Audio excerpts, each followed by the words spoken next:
What do you want? I'm in the middle of a podcast. Leave me alone.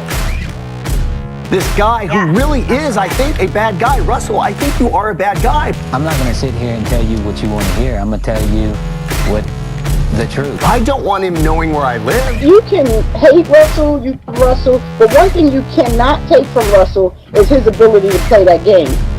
I ain't finished playing just yet.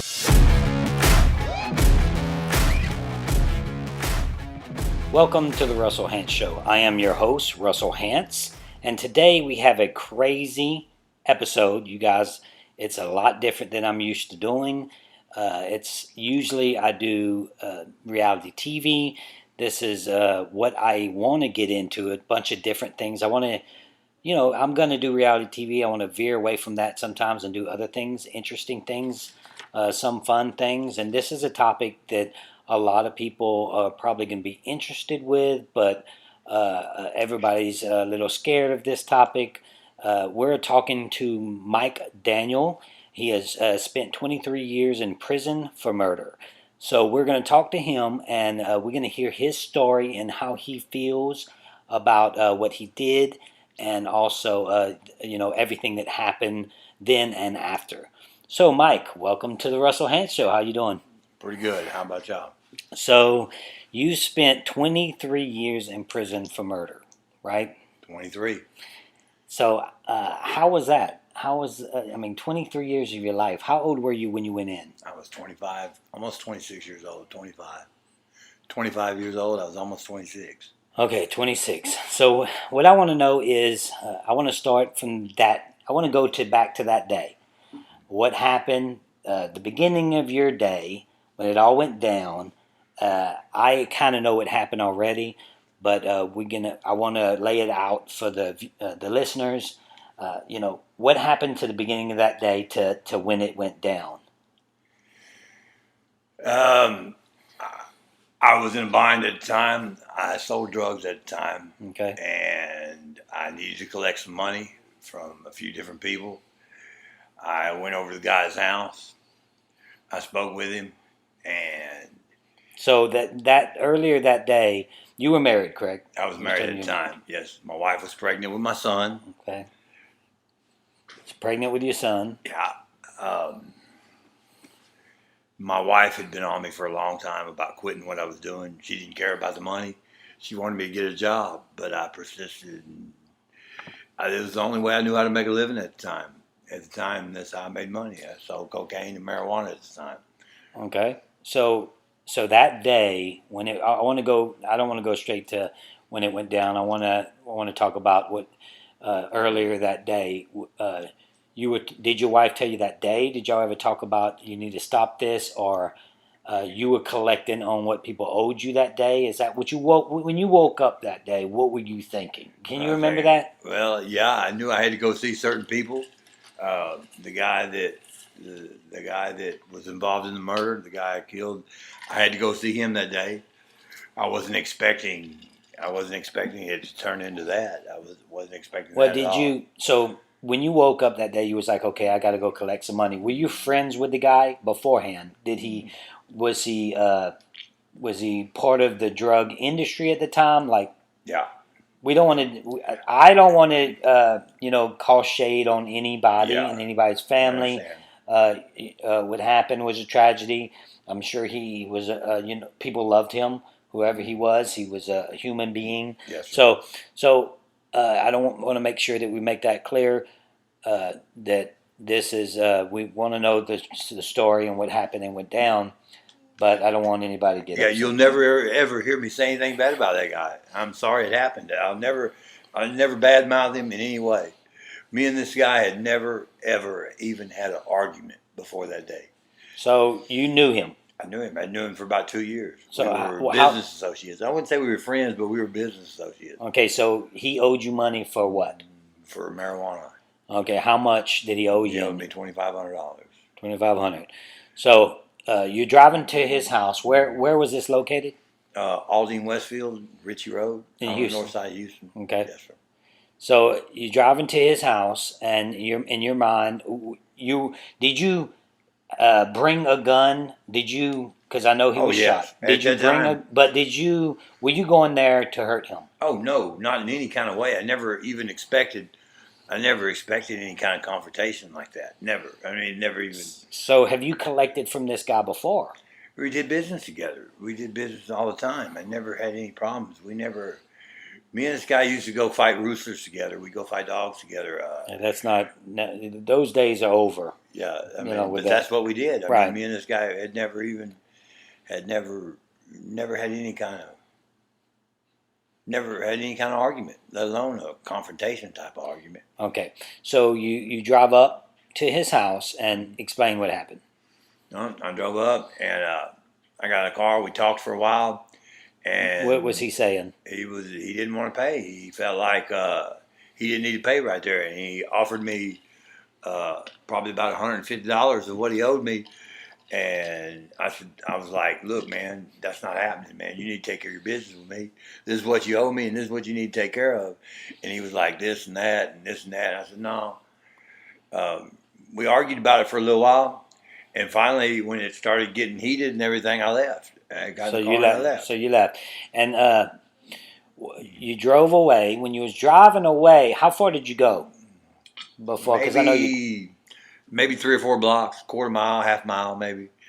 And I thought to myself, I thought, no, this just isn't right, man. I'm not going to accept that. He owes me, he's going to pay me, man. So I felt like first, I felt like that I could persuade him. I could talk to him and make him see my point of the matter. I didn't feel like I needed to use force or violence or anything. So you was going back to persuade him. Yeah, to talk to him. But he had, So you drove on. You drove back. Where was he when you drove back? when I drove back, the gate was locked, and there were 8 pit bulls out in the yard. Okay. And I honked my horn. He come outside and said, "What's up?" I said, "Put the dogs up so I can get out the car and talk to you." So he put the dogs up, and he went inside, and I got out the car and was standing by the front of the car waiting on him. Okay. He come out, and when he come out, he had a pistol. He didn't have no shirt on, and he had a pair of shorts on, jams and long shorts, and he had a gun in his shorts. He said something to the matter like, "Now what was you talking about?" And Wait, was it? Did you seen the pistol? I seen the pistol in butt his sticking out waistband. of his waistband. Okay. And he said, "No, what's that you're saying, man?" He said something like that to me, and he reached for the gun in his shorts to pull the gun out. And he went to pull it out, and it snagged on his shorts. And I had a 9mm in the back of my pants. And I reached behind me and pulled the pistol out. And when I started pulling the pistol out, he started hollering. And What was he saying? Something to the effect of, "Shoot him, shoot him." Oh, he And- was saying, "Shoot him, shoot Yeah, him." and it was dark. The house was right there in front of us, and to the back over there was a side door. And when I started pulling the pistol, I started seeing flames from that door and hearing the pop. And somebody was shooting at me. I pulled the pistol out, and right when the time I was pulling the pistol out, he pulled his pistol out, and I shot one time. One time. One time. And did he fall immediately? Or? He hollered and fell straight back. So when you shot one time, what did you do? Oh man! At first I couldn't believe that I just shot this guy, and I turned around because he was still shooting at me. I ran for the car, and I got in the car. You say she was shooting at you. Yeah, I didn't know it was she at the time. I didn't know this till When did later you on. find that? What was really happening? You found out through the court reports exactly what was going down at that time. Yeah, So later on. let's tell the audience you were hearing gunshots at the time when you pulled your gun. Who was shooting at you? I didn't know. I just knew that gunshots were coming from that No, door. no. Who did you find out I later? found out that he went in the house, and when he went in the house, after he put the dogs up, when he went in the house, he gave a gun to his, I don't know if his ex-girlfriend, girlfriend, or ex-wife, or he gave a gun to her and told her to stay there in the door in case he did anything crazy. That's what his words were, in case he did anything crazy. And that's who started shooting at me. They shot me 5 times.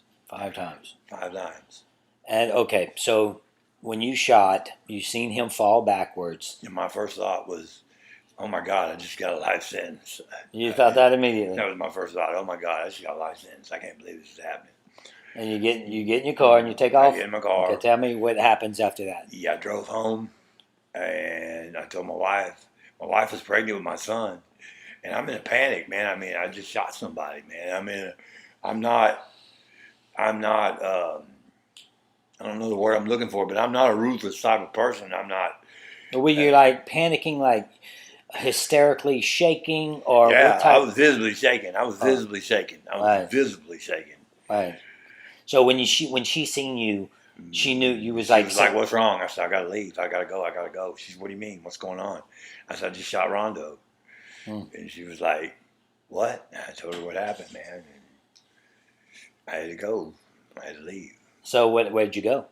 I packed like a Nike bag or something. I threw clothes in it, put some money in it, and I left. I left Houston. I drove to New Orleans. Okay.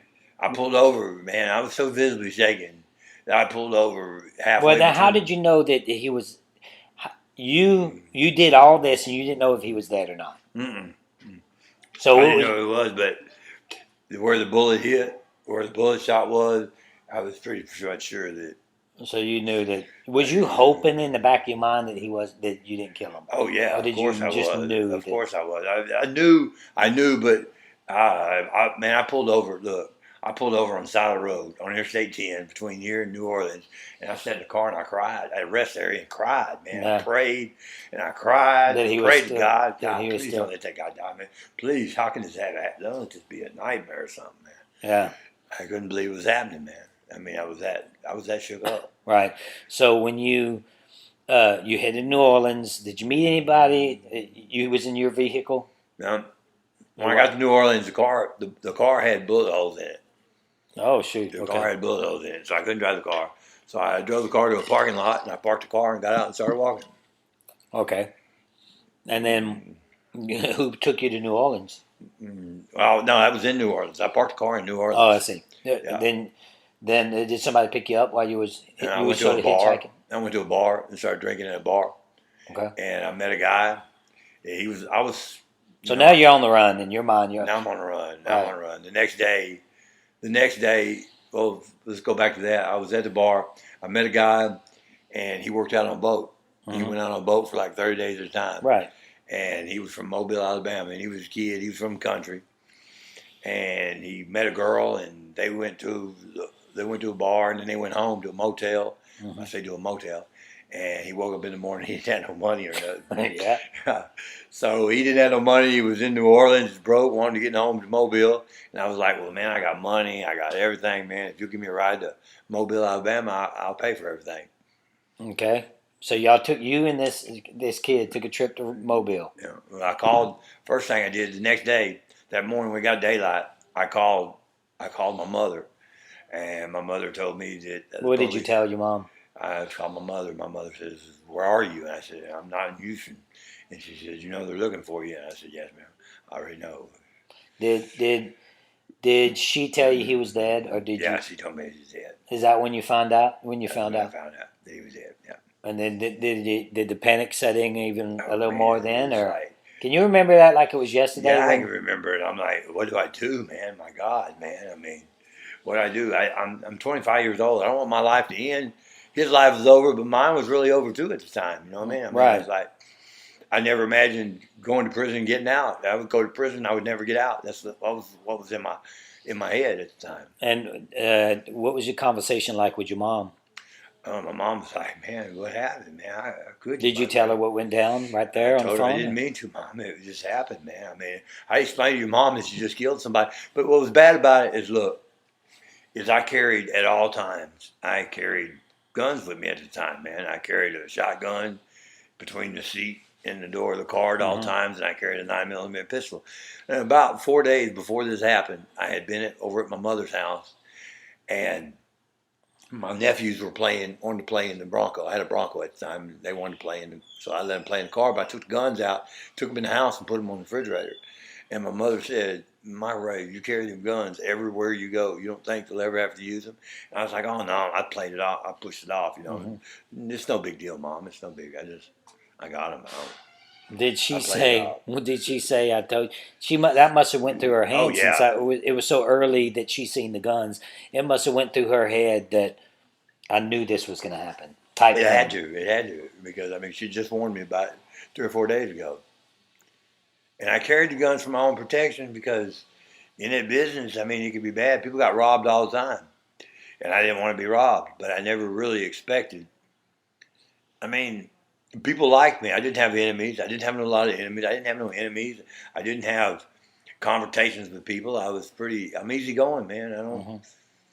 And so you're easygoing, and now you just murdered someone. I just murdered somebody. The crazy thing is, yes, your mama's right. If you're carrying around a weapon, then you could be an easygoing guy. You could be a good old girl, good old guy, and then all of a sudden you end up by killing someone. See, that's the If you thing. because if you feel yourself in a corner, you're going to use it to get out that corner. It's natural. That's the thing. I don't carry no type of weapon with me at all anymore. I don't want them around me. Mm-hmm. But look, it's like this. If you have a gun on you, there's places you'll go that you wouldn't go if you didn't have one. You understand what I mean? Like, for instance, I went over there not fearing anything because I had a pistol with me too. I knew this guy. This guy had a violent reputation. He had a reputation as being violent with people. Well, I didn't have no fear of him because I got a pistol too, so I don't have no fear of that. But if I didn't have a pistol, if I wouldn't have had a pistol with me, then maybe I wouldn't have went over there You because wouldn't have went back it because you wouldn't knew have been safe for me. he to would go have over there. had guns. I know he's got guns over there. Right. I know he's got guns. I know he carries guns. I know he packs guns. So I didn't have no type of defense. But since I do, I'm not worried about it. So a pistol, a gun, I don't know whether I'm for gun carrying, gun laws or not. I mean, people concealed weapon charges because people react different. You react different. I don't care who you are. You react different if you have a gun. Yeah, and that he owed you $2,500, right? Yeah. You spent 23 years in prison. 23 years. in Almost prison, 1,000. 2 years on parole. Almost $1,000 a year. I know. I mean, make sense of it. You can't make sense of it. I mean, but I could guarantee you that had people in prison that you're like, why? How did I get here? You know what I mean? Oh my God, man! I mean, look, I am not a violent person, man. I don't have enemies. I don't make enemies. I don't like drama. I mean, I'm a very sensitive person, man.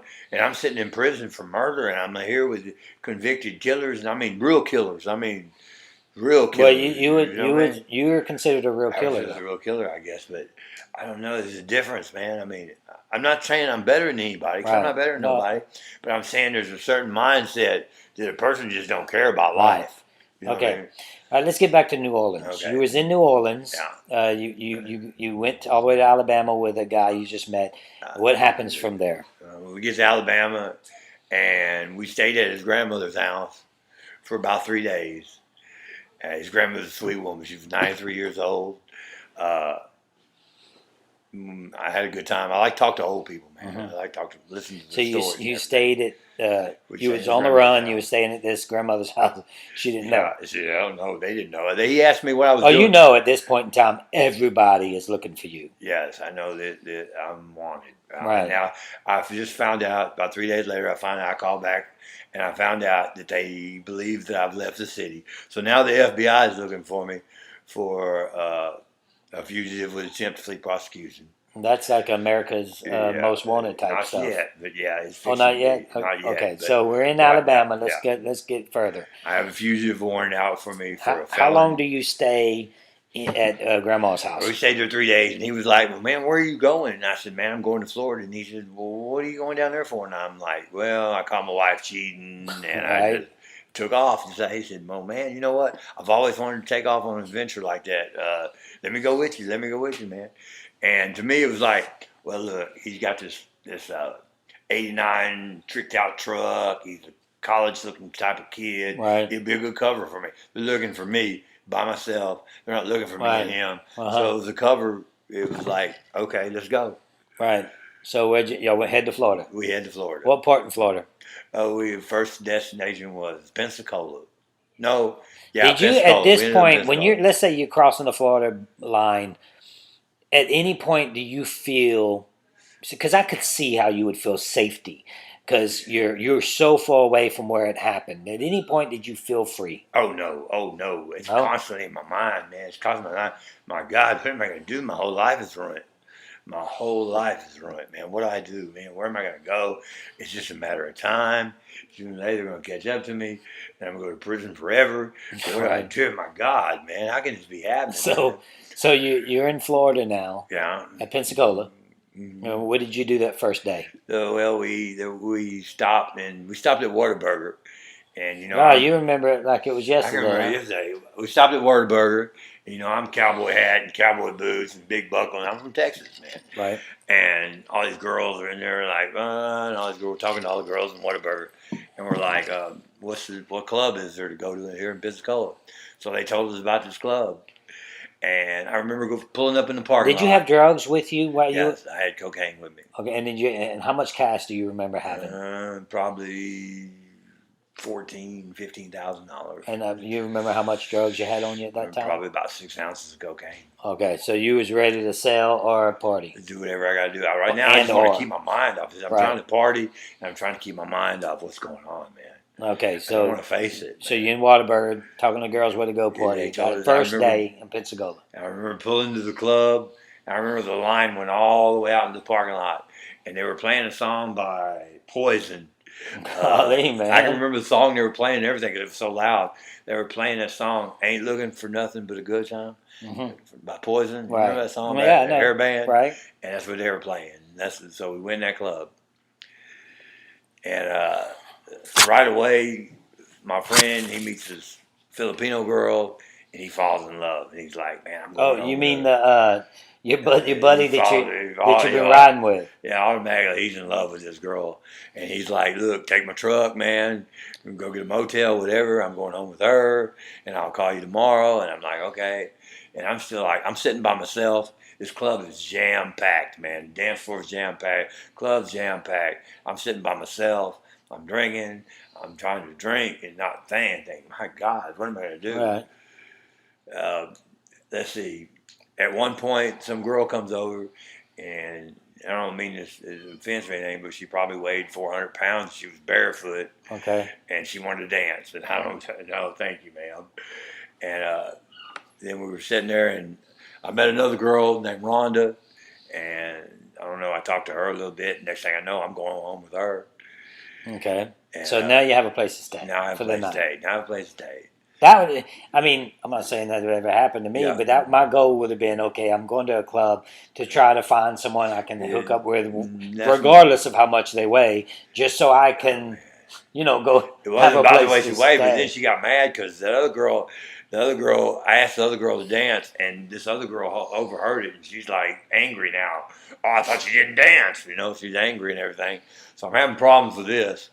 Right. Yeah. So okay, so you go home with Rhonda, I go home with Rhonda. and how long do you? Is it just like a one night thing? Or No, I ended up staying with Rhonda for about 2 weeks. Okay, so now you got a place to stay for 2 weeks at Yeah. least. So now I've been here 2 weeks. Did you start selling again in Florida? A little bit on the side through people Rhonda knew, but I'm really trying to get to work at this time, man. I'm starting to look for a job a little bit. I mean, 7 ounces isn't a lot of cocaine. No, it's not. It's quite What's an 8 ball? 3.8, 3.5? 3.5. Right. Yeah. So that, I mean, it's like Yeah. a couple of 3 or 4 8 balls. At that time, an ounce of cocaine it was $450, $500, Oh, okay. $600. Oh, okay. So that's a Yeah. good amount back then to keep you rolling for a little while. But you had about 14,000 I'm cash.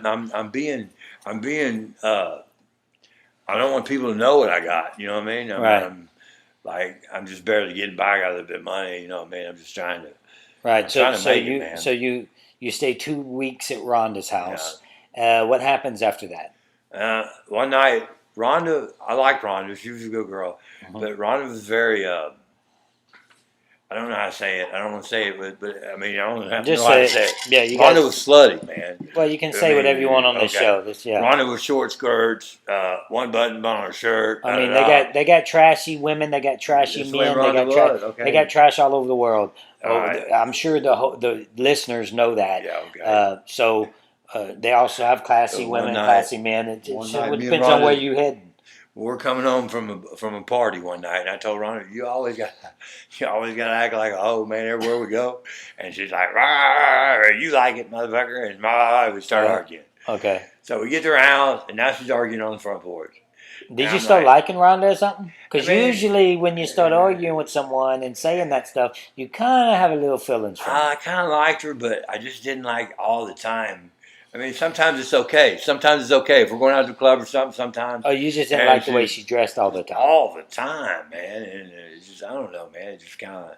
Okay, One so night this I was is, drunk. I said something to her about it. but this is, you spent 2 weeks at Rhonda's house. Where did you go? Where did you start staying after that? And after that, when I left Rhonda's, I bought a car. I bought a 82 Cadillac, and I hit the road, man, from town to town. Oh, man. so you left Rhonda after 2 weeks? Well, that's because we got in a big fight, man. Okay. The police come. Wait, the police come. Look, okay. Look, we started arguing on the porch, and I'm And like, wait, so right now you're a wanted man. yeah. You're fighting with Rhonda. She calls the cops. Yeah. No, I didn't call the cops. Look, we were arguing on the front porch, and I'm like, lights were starting to come on in the trailer park she lived in. Okay. And lights were starting to come in. I'm like, look, you want to fight? Let's go inside.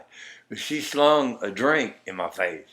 And when she slung the drink on my face, I grabbed her, threw her over my shoulder, walked in the living room, and dumped her on the living room floor. She's screaming and hollering and raising hell down. So I went into the kitchen and I'm wiping the drink off my face with a towel. And she hit me in the head with a. God dang, man. She hit me in the head with Mr. Coffee, the pot. Right? She hit me in the head with Mr. Coffee, and I hit her back. Oh, man. I You hit can't her be in the hitting women. forehead. I know. I don't look. I'm not. I want you to be honest, though. I Look, want you to be honest. I did. I mean, okay. okay. Okay, you hit her Look, back. I've been married to my wife right now for 6 years. Okay. I've never raised a hand to my wife. Okay. But it was like a spur of the moment. I'm Okay. drunk. She's drunk. She hit me with a coffee pot, and I punched her in the forehead, and it put a knot on her forehead. Right? Well, now she's sitting at the table with a towel and ice on her forehead, and I hear the knock at the door. Bah, bah, bah, bah, bah.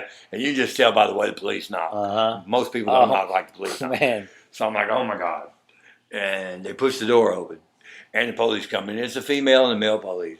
They immediately separate us, and they're immediately trying to get her to say that I did that to her. You know what I mean? They're trying Right. to get it. Okay. So I'm standing in the kitchen, I'm thinking, man, oh my God, this is it. This is the end. But next thing I know, You wasn't worried about the punch in that forehead. at this point. no, I'm not worried about that. I wanted for murder, man. Right. And she's telling him, no, he didn't do this to me. He didn't do it. But then all of a sudden, she took the towel with the ice in it, and she slammed it down on the table. She said, no, the son of a bitch didn't do this, but I want the son of a bitch out of my house. I'm immediately, well, can I get my bag? Because cocaine and the money's in that bag Right. in the bedroom. So they're like, yeah, you can get your bag. So I got my bag. I immediately walked out the door. As soon as I walked down the end of the porch, I took off running. I ran to some bushes and jumped in the bushes and hid in the bushes. I mean, I hid in the bushes till the police left. So they were there. They had you. This is 2 weeks after. Yeah, it was 2 weeks later. Okay. So where did you head after that? Okay, I bought a You car. get out the bushes. Yeah. Now, I want to know from the bushes. You get up out of the bushes. Out Where, of the do, bushes. where do you go? And I walk around all night. I sat downtown Pensacola for a little while, wondering what the hell to do, man. I said, well, I'm going to have to get a car. So I went to a used car lot, and I bought a car, and I took off, man. I went to Atlanta for 3 days. I didn't like Atlanta. What do you think about Atlanta? I don't like Atlanta, man.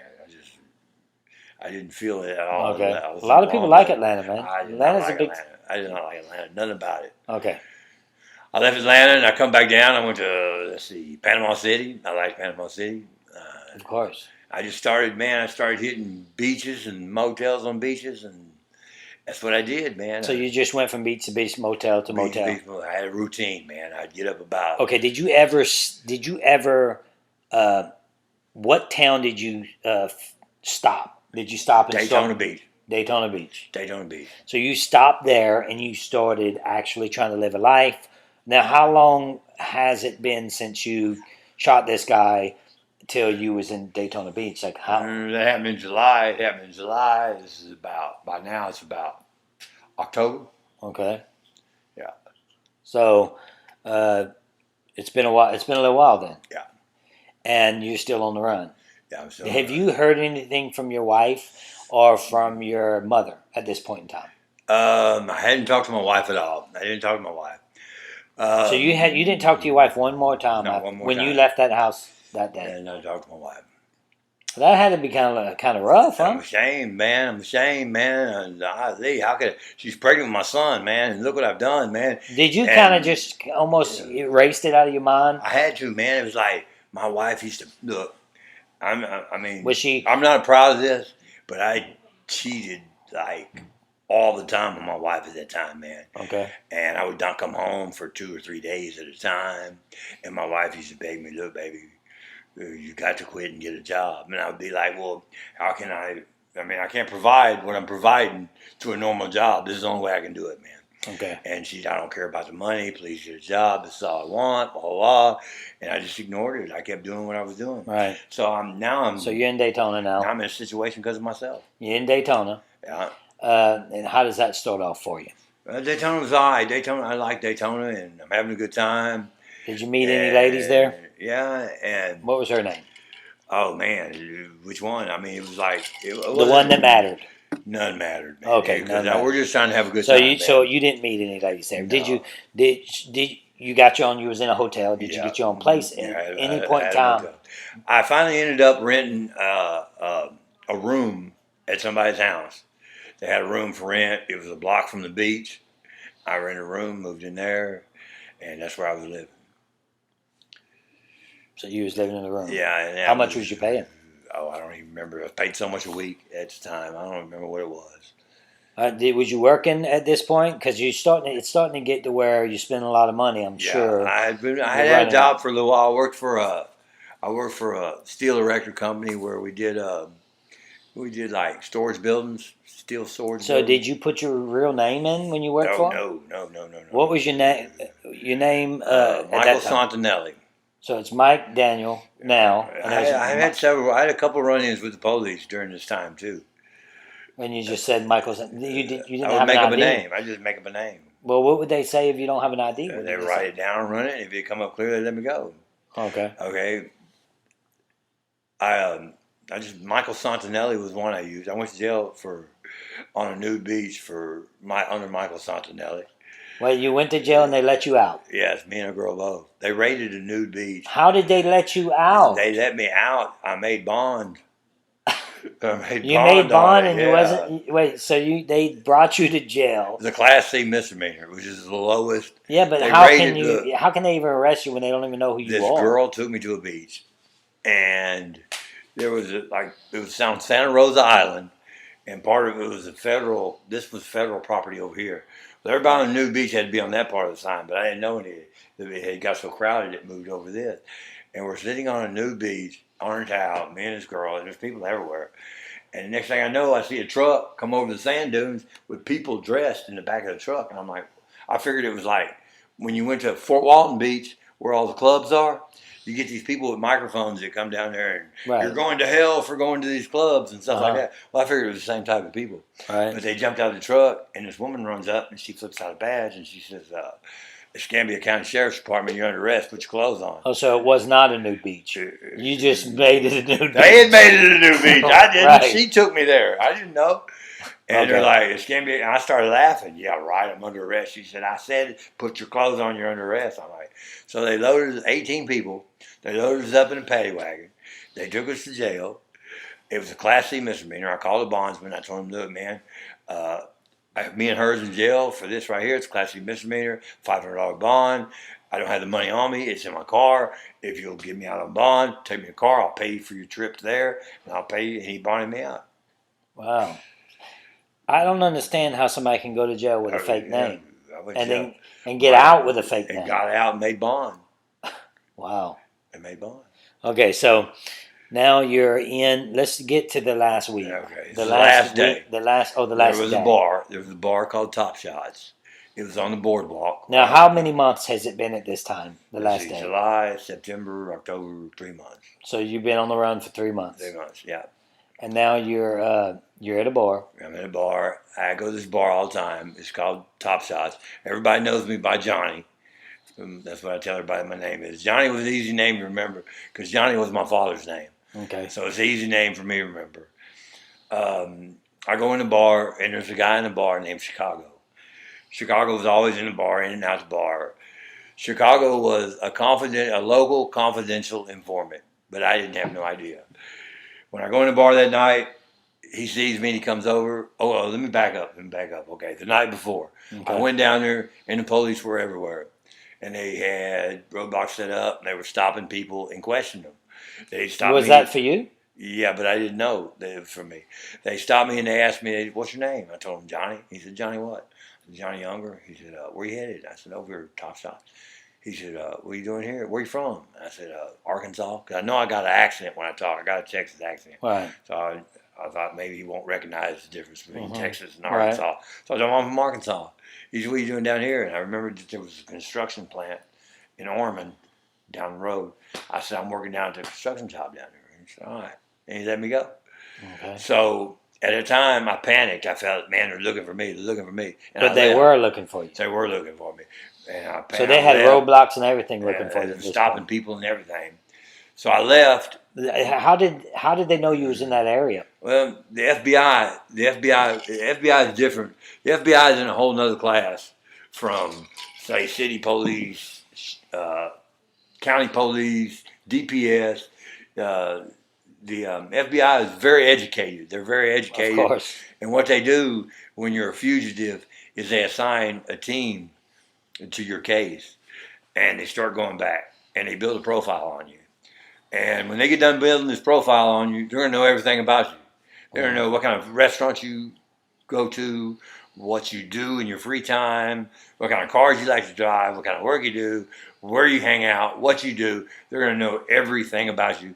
And what they do, if they know you're in an area, and since they already knew I was in the area because of the arrest, because when they let me out, of jail when we got arrested. They ran their fingerprint, but they ran their fingerprint at a later date. So now they know I'm in the area. When that come back, that fingerprint hits, they know where I'm at. Right. They know I'm in that area.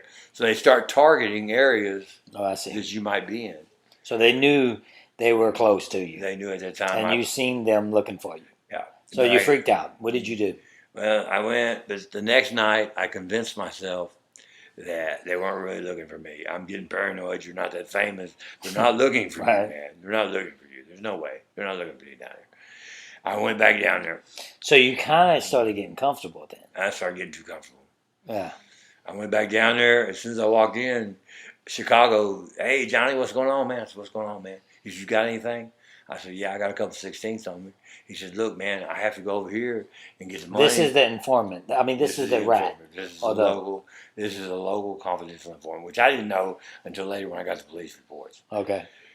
He said He worked for me. Was just a He rat. was a local confidential informant. Did he work for the police department, or was he just a rat? He's that just a worked- rat. He was just a person that found out information and sold it to the police. Oh, I see. Go ahead. For drugs or for whatever he could get from them. Mm-hmm. He says, "Hey, Johnny, you got anything on you?" I said, "Yeah, I got a little bit on me." He said, "Well, look, I got to go over here and get some money. I'm going to get this money. I'll be back. But I don't know and get the money if you're going to be gone." I said, "No, I'm going to be here. I'll wait on you." So he left. I seen a girl I knew, and I said, "Hey, you want to shoot some pool, baby?" And she was like, "Yeah, let's shoot pool." So we went back there and started shooting pool.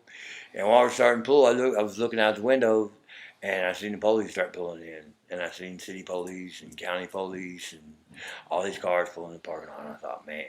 And a girl looked at me, and I seen two police, undercover police. You can tell the police. Right. I seen them come in the bar and stay by the door. And I looked at that girl, and she looked out there. She saw it too, and she said, "They're here for you, ain't they?" Because I guess she could tell by my demeanor. I said, "I think so, man." And what was going on was they were evacuating the businesses Around the local, around this bar. They were evacuating all the businesses and everything. because they don't know what they're getting themselves they into. don't know what's All that police, they don't know what happened. All they know is they're looking for somebody that murdered someone. Well, they had me tagged as it was armed and extremely dangerous, Yes. just because it was a murder case. Yes. So it was armed and extremely dangerous. So when they come in, they come in real deep. Right. They come in, they run in the bar, a million of them. It seemed like a million of them. It probably wasn't a million of them, but it seemed like a million. It wasn't a And million. I immediately put my hands on the Right. ground. I got on my knees, and I told him immediately, "Look, I got a pistol in my pants. I got a pistol in my pants." Oh, so you were still carrying the gun Yeah, I'm around? still carrying a gun. Man, it still ain't learned. No, I hadn't at that time. And they got me handcuffed and got me outside. And they're like, "What's your name?" And I'm telling them, "Johnny, man. Johnny what? Johnny Younger, man." And this one was like, he said, "Well, you know what?" He had a piece of paper in his hand. He said, "You look like Michael Ray Daniel." I said, "Well, what they say, man. They say there's somebody in the world that looks like you, man." And he's like, "Well, Oh, unbutton his shirt. Look at his tattoos. So I started looking at my tattoos, and he says, "You got tattoos just like Michael Ray Daniel." And I was like, "Well, it's a white thing, man. White guys, a lot of white guys got the same tattoos." He said, "Well, you know what?" He said, "I believe you. You're probably Johnny, man. But you know what? I'm gonna take you in and fingerprint you just to make sure." And that was the end of the road. That was it. That was the end of the road. So when did they come in there and said, "No, you, Michael"? They took me to jail, man. It was like When did you know that they knew? I knew. I mean, you knew they it knew was right over there. now. You know what I mean? So you went in, and then was your first time knowing? Okay, you go to court. They put me in. They put me in jail. I'm in the cell, and this guy comes knocking on my cell door, and they had me. They wouldn't let me out of my cell at first because of my charge. And this guy comes on, knocks on the door, and says, "Say, Wood." That's what they call white dudes in jail, Wood. And they were like, "Say, Wood, is this you?" And he slid a newspaper under the door, and I looked at the newspaper. "Is that you, man?" And I looked at the picture in the newspaper, and It was you. that was me. It was you. Yeah. So okay, now you called. It's over. It's over. Did you fight the charge or self-defense? Because to me, it sounds like a good attorney could fight for self-defense. At this point in time, what happened? When I got back, I was served divorce papers on the flight back. They Okay. flew me back. Of course, I I mean, was served divorce yeah. papers. And I got back, and I started getting the police reports and everything. And the police report read completely different from what happened. Police report read that I came over there, and me and a guy argued, and this is from the girl that was shooting at me. She said that we argued over an unknown topic. She didn't have any idea what we were arguing about, but we argued and I left.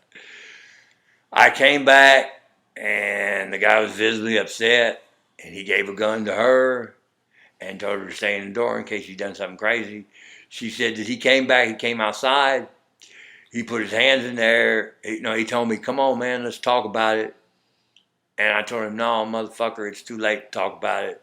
And I pulled out a pistol and started shooting him. Well, she had already removed the pistol from him before the police got there. Oh, so he didn't have a pistol on He him. didn't have a pistol on him when the police got there. So the story of him having a pistol and it getting caught on his waistband, Yeah. did that ever come out in court? Mm-mm. He didn't have no gun. Oh, so As far you're as telling I'm me what happened. I'm telling you what happened. So, but that never came out in court that he pulled the gun on you. No, they didn't. That was not part of the police report. Police report was Well, he come out. did your attorney fight it? Did you go to trial or you No, plead? okay. At first, they come to me and they offered me 50 years. I would plead guilty to 50 years. Well, I'd already made my mind up in my mind that, look, I can't do 50 years. If I can get less than 30 years, I mean, it's a long time. My God, it's a long time. If I'm 25 years old, I could do 30, I'd be 55. At least I'd have a couple of years left, man. I mean, so that's my thinking. If I can get less than 30 years, I'll plead guilty. If not, we'll go to trial, and just what it is what it is. Don't you think maybe if you went to trial and then it would have came out that he had a gun, that you would have had a I better thought about defense? it, but okay. They offered me 50 for the first 16 months. I sat in county jail for 16 months. Because they could have found the gun. They could have found it. Well, back then they didn't have. Well, they could have found his fingerprints. They could have found the gun. They could have found all that. Put her on the stand. You know, that all might have came out that it Well, was. They came to me on a Friday. But I mean, you should have spent time. I agree with the court agree. system. You should have spent time. and I said, But if he pulled a gun to try to shoot you, I mean, yes, you spend a lot of time. You still got to spend a lot of time because you went back. yeah. But you would think that, I mean, I know cases of one guy that I knew in high school that he strangled a guy with his bootstraps. Strangled him. An innocent kid, 17 years old, for a bag of marijuana. He strangled him, killed him, put him in the back of the trunk. Then him and his buddy went to go have beers. He thought he was dead. He was not. Then when they went to dump the body, he drowned in the water. So they knew that he was alive the whole time he was in the back of the trunk. Oh. He spent 20 years. 20. You spent 23. I've been 23 on a 25-year sentence. I gave it. Look, okay. On a Friday, they came to me and they told me, "Look, this is your last plea bargain. This is the last plea offer. We'll give you 35 years if you plead guilty. If not, we'll start picking a jury Monday. I'm like, it's not even, I won't even consider it. 35 years, I will not plead guilty. We'll start, pick a jury Monday. We pick a jury Monday.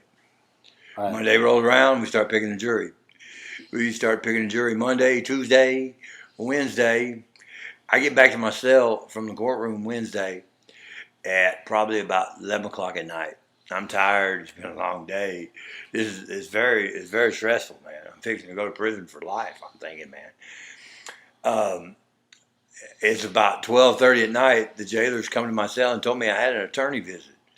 Well, I'm thinking, man, the jailers are mad at me. They're going to get me out the hallway and beat me up or something. I don't have no attorney visit in the middle of the night like this. They tell me, yeah, you got an attorney visit. So I go out there and I see my attorney. My attorney was a very good attorney. My attorney was a man named Michael Brown. He handled the Fajita Junction murders here in Houston. And he kept a guy off death row that should have been put on death row. Right. I mean, according to the crime. Okay. But he was a very good attorney. But he come to me and he said, look, man, I just had a meeting with the judge. Me and the judge had coffee together, and here's what I'm offering. He said, here's what the judge is offering. He said, the state's going to offer 35. We accept the plea bargain of 35 years. But when we go to court, when the judge sentences you, he'll go against the state's recommendation, and he'll sentence you to 25 years. 25 years was the minimum the case carried. The case carried 25 to life, 25 to 99. Right. He said, it's up to you. What do you want to do? And I said, my God, man, 25 years, man. I want to cry now, you know what I mean? 25 years is forever, man. Right. I'm 25 years old, man. It's all my life. I'm thinking, man, what do I do? And the lawyer said, you got to make the decision. We don't have a case, man. You know, you got an eyewitness that states this. We don't have a case, man. What do you want to do, man? It's up to you. I said, what do you recommend? He said, I recommend you take 25 years. At this time, the way the law read is I had to do a quarter of my sentence before I became eligible for parole, which meant 6 years and 4 months, and I'd become eligible for parole. Mm-hmm. Well, because of it being a murder case, I didn't expect to make my first parole. I figured twice, 12 years. 12 years. Okay, so you got sentenced to 25 years. I want to, if you wouldn't mind later on, we come back and we do some podcast on what happened within that first year to the 23rd year. There's some stories that would happen while you were locked up, stuff like that. Sure. But right now we're just talking about the case. So at the end of it all, okay, you were just telling me, we'll get on to that. You thought you may spend, or 6 years, was it? I thought 12. 6 years before I became eligible for parole. I doubled that. Did you go to before the parole board after 6 years? Yes, I went to parole board before. And what happened? And I was denied the first time. I was given a 2 year set off. All right. Which means what does that mean? That means that they'll review me again in 2 years. Okay, so 2 years later, this is 8 years. Okay, 8 years. That gave me another 2 years set off. Okay, so now you're back to 10 years. So now we're back at 10 years. I'm thinking, well, 10 years, it's been a long time. So in 10 years is a long time. So in your mind, you was holding out hope. You had that hope. You got to have hope. You can't never give up hope. There's always hope, man. I tell you the story. You got to keep hope alive. It's about pigs that fly. You know what I mean? Right. That's the story, man. One time somebody told me a story, man, about a guy that was in a dungeon. It's probably a false story, but he was in a dungeon and he was sentenced to death. And he went before the king. He was fixing to die. And he told the king, if you'll give me 1 year to live, I'll teach pigs to fly. And the king granted him that 1 year. And he went back to the dungeon. And everybody's like, man, are you crazy? You can't teach pigs to fly. He said, yeah, but I got 1 year to live. And in that 1 year, they might have that king might fall, and another king might not believe in death. Right. Okay. So you just got hope, man. You got that hope, man. So you was 12 years in. 12 years in, man. And then you go back to. Can you remember each and every time you went to before a parole board? Every time I went before a parole board, man. Every time. Did you ever think that you were going to actually get out? If you ever get a chance, Google the song by Junior Brown, "The Parole Board," and that. Yeah, I don't know. I think somebody in prison wrote that song and sent it to him. But if you can ever Google that song, "The Parole Board" by Junior Brown, Google that song, man. You're going to have thousands of people Googling that song. Google that song, man. That describes it. Okay, so 12 years. 12 years. Did any point in time you were thinking, this ain't going to happen? Yeah, you just can't see 25. They're not going to make it to 25. So 12, 12. 14? Okay, let's see. I'm up to 12. They quit giving me 2 year set offs. Okay. They started giving me 1 year set off. Okay, so Now- you went 13. Oh my God. 14. Look, let me tell you something. Hold up right here. A 1 year set off is so much more horrible than a 2 year set because there's an emotional, it's so emotional. You don't know. I mean, look, okay. You have your hopes up, you're going to make pro. Mhm. You come up for pro, they always bring you up like 3 months early. So Right. you go through this emotional roller coaster of your hope of making pro, and then you get denied, and then you go through it again. I went through 10 altogether, 10 1 year set offs. 10. 10 1 So year set you offs. was it pro? Nope. Pro? Nope. Pro? Nope. Every year, Nope. every year, every Nope. year, every year. And it So was just so that emotional. let's go to the The final one. final one. The final one. 23 years 23 later. years, I'm thinking, man. And how old were you? And what day Now was it? I'm 49 years old, man. 49. I've And been in what day prison. was that they said that? Do you remember the day The day that that they paroled you? I paroled on October 3rd. October 3rd. 2000. No, I got out. I take that back. Okay, I got out November 12th, 2012. Okay. Look, I've been up for parole 13 times. Okay. Tell me how that conversation went. That last one. They called me in there, when you go in front of a commissioner, what's called a parole commissioner, and he asks you questions about why you committed your crime and why this and why that. And I answered, I always answered the same thing. I mean, I can only be honest. I was stupid. I was involved in a lot of things I shouldn't be involved in. I carried a gun for my protection. I felt that I committed this crime. I felt I was defending myself. I felt like any man would have did the same thing in the same situation. I was trying to save my own life. I was in fear of my life, Mm-hmm. and I defended myself. The only thing, you could be bold about it. I mean, you could be, and I hate to say this, but I lost, but I won. I mean, I got out of my box before he's going to get out of his box. He tried to kill me, man. Right. I mean, you know what I mean? Mhm. I mean, it's horrible. Murder's a horrible crime. People don't understand. I hear people talk about, I'll kill that motherfucker or something. You got no idea what you're talking about, man. You got no idea what you're not only going to destroy his life, but you're freaking destroy your life too, man. Right. I mean, for real. Yeah. I No. mean, it's for real, man. That's a good point, man. You It hear comes people saying right. that all the time. I know they have no idea what they're talking about. I hear people say When that. you hear people say that, do you think, what? I say to myself, man, you just got no idea what you're talking about, man. You got no idea what you're talking about, man. Yeah, because everything's Yeah, about to end. Yeah, you got no idea. You're destroying your life. And it's not only your life, it's your family's life, it's your loved ones, it's Right. his loved ones. It's deep, man, but Oh, I yes. mean, it's deep, man. So the last parole board, when did it? I While didn't while the think I conversation made it. was going it down, at any point in that conversation, was you thinking, Oh, no. "Man, I might get out of this"? No. Never. It's over. 25. I'm going to do 25. I got Oh, 25 so years. now you're thinking I'm saying, you're I'm not forcing. going to make parole. I'm here at this parole meeting, but I've been denied so many times. They're just not going to give it to me. It's not going to happen. And it just so happens that the parole interviewer that I had was the same one that I'd had 10 years ago. And at that time, he denied me because he felt that I had not done enough time on my charge. He voted for me. You have to have 2 out of 3 votes. He voted for me. He was the first. Did he you was have the lead anybody that voter. did not vote for you? Did you have all good votes? Or That time I did. all 5 said you should. You don't know right then. Okay, you have your interview, and it might be 30 days before you get your answer. I'm waiting on my answer, and that's a very emotional time too. It's a stressful time because you're waiting. You always got this hope, but there's an old saying that says, "You look for the worst and hope for the best." Mhm. So I know I'm going to get set off. Well, I was in the hallway. I was what they call a hall porter. But then you were thinking, okay, 2 more years, whatever. I can do I just it. I gotta spent do it. 23. I got to do it. Wow. I got to do it. I have no choice. But you had to be a little excited that you get out in 2 years. He's still there 2 years. It's so long, man. Right, right. It's so long, man. Okay, so you're a porter. Yeah, I'm a porter, and there's a sergeant that worked on another unit that I've been on, another prison unit, and he had retired, and he come back, and he was like, "Daniels, come here a minute, man. Damn, how long you been locked up now?" Shit, I've been locked 22 years now. He said, "Man, you ever going home?" I said, "Man, I don't know. I'm up for parole right now." He said, "You waiting on an answer?" I said, "Yes, sir, I'm waiting on an answer."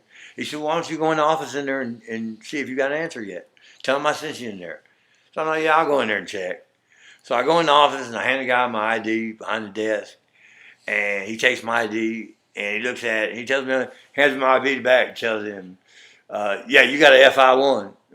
And FI1, okay, there's different grades of parole. Like you can get a parole with a date. That means you go on this date. You can get parole, but you have to attend classes for 90 days before you get to go or anything. Well, I had the best one you could get. Which means you're out right now. I'm out. I get a date. In 30 days, I'm gone. I'm out of prison. Right. You can't. Oh, man. It's so. I'm like, this can't really be happening. You know what I mean? So I walked out in the hallway, and there was nobody in the hallway. There was nobody in the hallway where I was at in the schoolhouse. I sat down on the lawn, and I cried like a baby. Yeah. I couldn't believe that after 23 years that, I mean, there was at times I thought I'd never get out, man. Mm-hmm. I sat there and I cried, and the sergeant come back there and said, "What's wrong, Daniel?" I said, "I made it." Damn. He said, "You're kidding." I said, "No, I made it." He said, "Well, man, I'm glad to hear that, man. You deserve to make it after this." So I went to my cell. I laid on my bunk. I wouldn't get out of my bunk. I didn't go to chow that evening. I didn't go when they fed. I stayed on my bunk. I was waiting on 7 o'clock when they opened the law library. They opened the law library. I went down to the law library, and the guard that worked in the law library, she was a lady. I said, "Ma'am," I said, "Look," I said, "I've been locked up 23 years. They tell me I made parole, but I don't believe it. I need to see it with my own eyes." Yeah. And I gave her my ID, and she punched it up, and she said, "Right here." She said, "FI1, Yeah. you made parole." Damn. And I went to my boss, the guard I worked for, the lieutenant. I told the lieutenant, I said, "Look, man, I quit. I ain't working for y'all no more. I ain't working for free no more." He said, Right. "What you mean, Daddy?" I said, "Look, I just made parole. I don't want to get in no trouble." I said, "Look, because of my job, I had access to the officer's dining room, and I could shower by myself, away from everybody else. I didn't have to shower with the main prison population. I could eat out of ODR because I had perks with my job, just because I'd been down there so long, Right. and I knew so many guards." So I said, "Look, man, I don't want to go to work no more. I want to get up. I want to go shower. I'll go to ODR and get me something to eat. It's the officer's dining room. I'll give me something to eat. I'll go to my house. I'm not getting out of my bunk, man." And he was like, "I guess you deserve that, Daniel." Wow. And I didn't leave my bunk. Wow. So that's pretty crazy, man. 23 years man. of your life, taken away by one decision. By one decision in a split second. Split second. In a split second. Yeah. Changed So- my whole life. Changed my whole life. So who came and got you?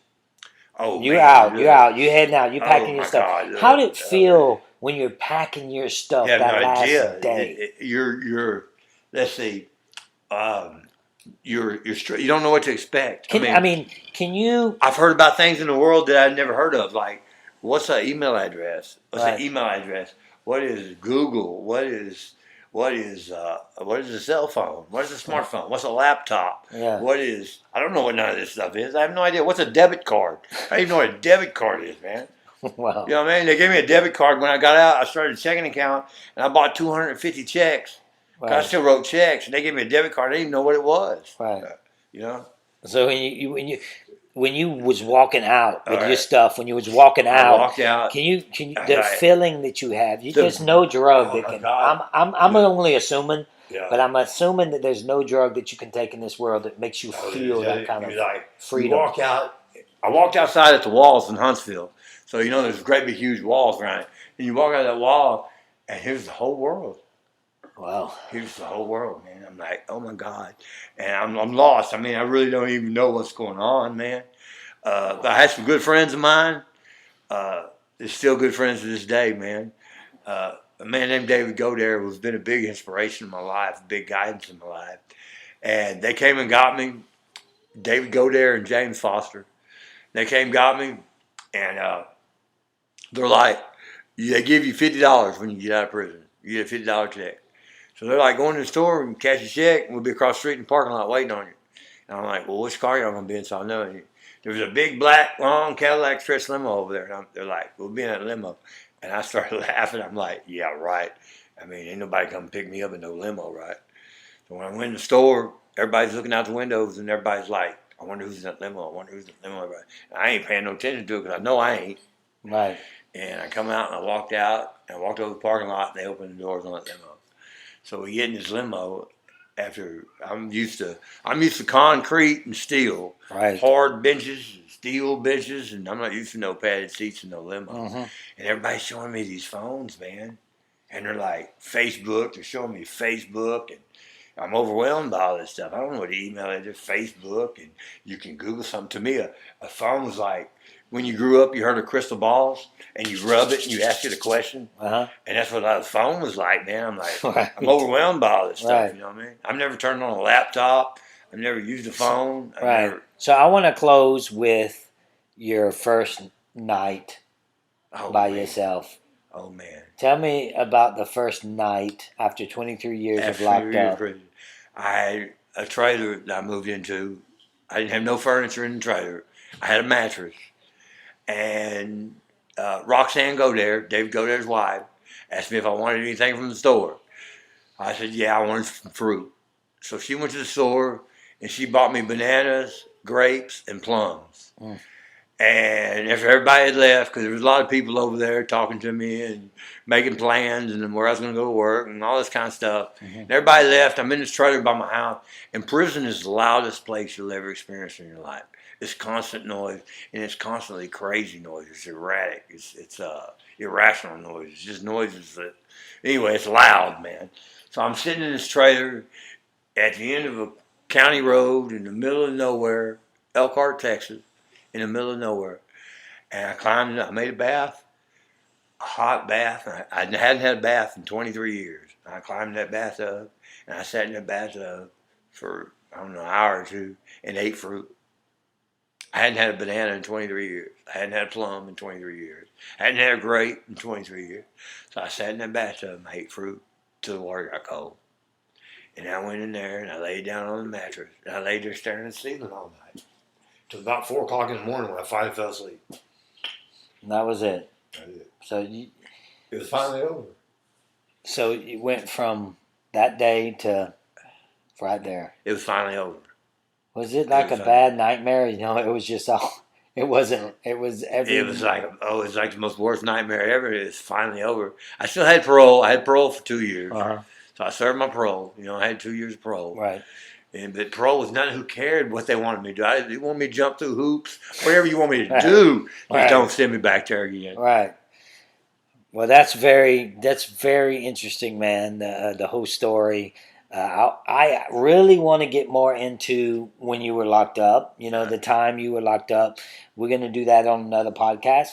Yeah. But man, it goes to show you. I mean, the stigma on the word murder Oh man, is. it's terrible, man. And look, you did kill someone, to this and day, you I say went- I'm not a murderer, man. but you went back. Yeah. You took someone's life. I did. And this was someone's son. Someone, he had a father, he Yeah. had a mother, and he was loved, I'm sure. And Yeah. you took his life. So a lot of people listening to this going to say you deserved every single year. Agree. And I mean, people are entitled to their views, but it's Right. like this. Look, the state law reads how it reads. I was sentenced to 25 years in prison. I served my 25 years in prison. My 23 years in prison. I paid my due as far as the laws of society is Right. concerned. The people that think that whatever you voted for the people that made these laws. So that's the law of the land. I paid my due, man. I paid my Right. due. I only have one person now to answer to for this, and that's God. Right. You know what I mean? I don't have I shouldn't have to answer to nobody again ever about this. Right. I paid my due, man. No, I that's, paid my debt, man. yeah, no. I have nobody to answer to but God. We agree on the justice system. Yeah. You're right. We vote the people in that make Yeah. the law that we put in place to agree on the justice system. And then you did what you were supposed to do. You spent your time. Now, So what I did should never come into consideration again. but it does. It comes in so much, man. You can't. So much, man. You can't get away from it. I mean, I'll pay for this for the rest of my life. Look. You're the one thing you said just now. You got one person you gotta look to, and that's God. You will be judged forever. Forever. There's acts that we do in this world and in our lifetime that we have to accept. Look, you made that 1 second split decision, but now you have to accept it. Yeah, and I do. I'm not bitter about it. I mean, I accept what comes with it. I try to deal with it the best I can. Right. And I'm not bitter in any way. I mean, anybody that knows me, I'm not a bitter person. Mm-hmm. I'm not, hey, it happened. This is what it is. And I move on. I run across obstacles Right. because of this all the time, especially in employment. I run across obstacles in it. I don't really run across that many obstacles with people. But because people that know me, they're like, yeah, really? I mean, because I don't seem like that type of person to people when people that know me. Right. But I still run across obstacles in employment and stuff like that. But it's just something I deal with, man. I'm not bitter about it. I'm not a bitter person. Right. Well, man, I sure appreciate you coming on the show and talking about this. Everybody, I'm sure, is going to love this or hate. I'm sure we'll have a little bit of hate. Sure, hey, it Come is on, what it is. come Everybody's on, entitled, and man. talk about why you given the platform to someone that killed someone. Yeah. Look, we all deserve a second chance. I believe that, yeah. I believe that wholeheartly. I've always believed that, and you have a second chance because you're sitting here on the couch with me right now talking. Yes, sir. You know, instead of spending that 50 years that you could have easily got. I'm the most thankful person you'll ever meet. I'm thankful for every day. Look, to me, there's no dark ends, man. There's always light at the end of the tunnel, man. Right. And I don't care what it is, man. There's always light at the end of the tunnel. Look, I wake up every day, and I'm thankful for that day. And who knows what the day might hold? I'm going to win the lottery today. Right. Hey, who knows, man? Every day is a new opportunity for me, man. Right. I'm free. It's a new opportunity.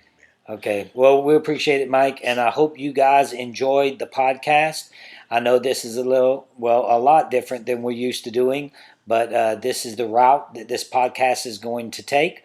We want to go out the box and do different types of interviews with different types of people.